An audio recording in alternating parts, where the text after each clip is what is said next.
আমি যে সময়ের কথা বলছি সে সময়ে সাধারণ মানের ছাত্ররা, পরীক্ষায় যারা কোনো ক্রমে উত্তীর্ণ হতেন সেই ছাত্ররা, তারা সাধারণত হতেন স্কুল মাস্টার।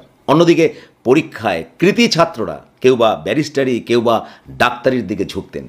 কিন্তু তিনি ছিলেন সম্পূর্ণ ব্যতিক্রমী।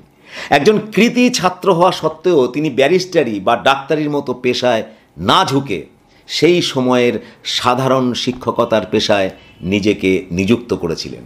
জীবনের শেষ 5 বছর তিনি বিদ্যাসাগরের মেট্রোপলিটন স্কুলের শ্যামপুকুর ব্রাঞ্চের প্রধান শিক্ষক ছিলেন। সমাজের সর্বস্তরে তিনি ছিলেন একজন শ্রদ্ধেয় মাস্টারমশাই। স্বয়ং শ্রীরামকৃষ্ণ তাকে বেশিরভাগ সময় বলতেন মাস্টার।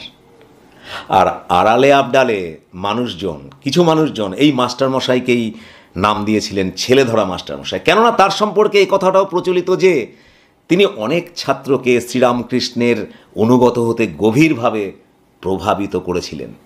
শ্রীরামকৃষ্ণের বাঘা বাঘা সব শিষ্য, যেমন স্বামী ব্রহ্মানন্দ, স্বামী প্রেমানন্দ, স্বামী শুভদানন্দ, এরা সবাই তো ছিলেন তারই সুযোগ্য শিষ্য।